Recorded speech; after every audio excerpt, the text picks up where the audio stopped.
ధర్మేంద్ర ప్రధాన్ రాజీనామా విద్యార్థుల విజయమని పీసీసీ అధ్యక్షుడు మహేష్ కుమార్ గౌడ్, మంత్రి పొన్నం ప్రభాకర్ పేర్కొన్నారు.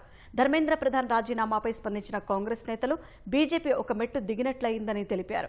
రాహుల్ గాంధీ నేతృత్వంలో కాంగ్రెస్ పార్టీతో పాటు బీజేపీయేతర రాజకీయ పక్షాలన్నీ చేసిన పోరాటం ఫలితమే ధర్మేంద్ర ప్రధాన్ రాజీనామా చేశారన్నారు. ధర్మేంద్ర ప్రధాన్ రాజీనామా ఈ దేశ విద్యార్థుల విజయం, ఉద్యమకారుల విజయమని అభివర్ణించారు. యువత విద్యార్థులతో చెలగాటమాడొద్దని చెప్పడానికి ఇదొక ఉదాహరణగా పేర్కొన్నారు. ఎన్ని నిర్బంధాలు పెట్టినా వేల సంఖ్యల యువత ఒక్కటై పోరాటం చేసిందని, ఇలాంటి ప్రజా వ్యతిరేక ప్రభుత్వం గద్దె దిగక తప్పదని జోస్యం చెప్పారు.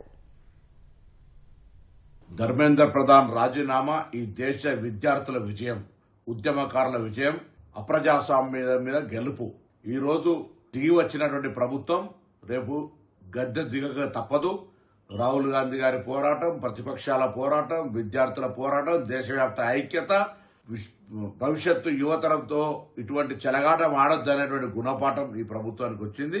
ధర్మేంద్ర ప్రధాన్ రాజీనామా ఈ బీజేపీ ప్రభుత్వ దిగడానికి మొదటి మెట్టు. తప్పకుండా ఈ ప్రజలకు వ్యతిరేకంగా, అప్రజాస్వామికంగా రాజ్యాంగ హక్కులను కాలరాస్తూ పోలీసులతోటి నియంతృత్వంగా లాఠీ చార్జీలు చేస్తూ, రైల్వేలు బంద్ చేస్తూ, మెట్రోలు బంద్ చేస్తూ, జేఎన్టీయూ లాంటి యూనివర్సిటీల నుంచి పిల్లలు బయటికి రావద్దని నిర్బంధాలు పెడుతున్న ప్రభుత్వంకు వ్యతిరేకంగా ఇన్ని వేల మంది విద్యార్థులు దేశవ్యాప్తంగా ఉద్యమం చేస్తున్నారంటే ప్రభుత్వంపై ఎంత వ్యతిరేకత ఉందో అర్థమైంది. తప్పకుండా ఇప్పటికైనా విద్యార్థి శక్తి మరొకసారి గెలిచిందిగా భావిస్తూ వారందరికీ శుభాకాంక్షలు. ఇది ఆరంభం. తప్పకుండా ఇటువంటి ప్రజా వ్యతిరేక ప్రభుత్వం గద్దె దిగవాక అందరూ కలిసి పోరాడాలని విజ్ఞప్తి చేస్తున్నాను. ప్రజాస్వామ్యంలో ప్రజా యుద్ధానికి ఎవరైనా తలొగ్గక తప్పదు అనేటువంటి మాటకి ఇవాళ ధర్మేంద్ర ప్రధాన్ కేంద్ర మంత్రి గారి రాజీనామా ఒక తార్కాణం. ప్రజాస్వామ్యంలో నియంత పోకడికి తావులేదని గతంలో రైతు చట్టాలు వెనక్కి తీసుకున్నప్పుడు ఇవాళ ధర్మేంద్ర ప్రధాన్ గారు రాజీనామా చేసినప్పుడు రుజువైంది. ఇది నైతికంగా ఈ దేశంలో ఉన్నటువంటి విద్యార్థి లోకం యొక్క విజయం. దీని వెనకాల రాహుల్ గాంధీ గారి యొక్క శ్రమ ఉంది. ఈ రెండింటి వల్ల ఇవాళ మోడీ గారు తల వంచక తప్పలేదు అనేటువంటి మాట స్పష్టమవుతా ఉంది.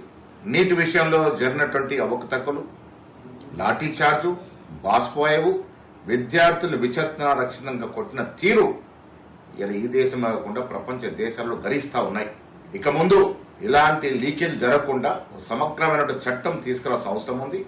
పార్లమెంట్ లో రాహుల్ గాంధీ గారు కోరిన విధంగా, ఖర్గే గారు సూచించిన విధంగా సమగ్ర చర్చ జరగాలి, సమగ్ర చట్టము రావాలి. చనిపోయినటువంటి విద్యార్థులు వారి కుటుంబాలని ఆదుకోవాలి. ఇంకా మిగతా డిమాండ్లు కూడా పరిపూర్ణంగా తీర్చిన తర్వాత మళ్లీ పార్లమెంట్లో ఈ విషయంలో చర్చ జరగాలి.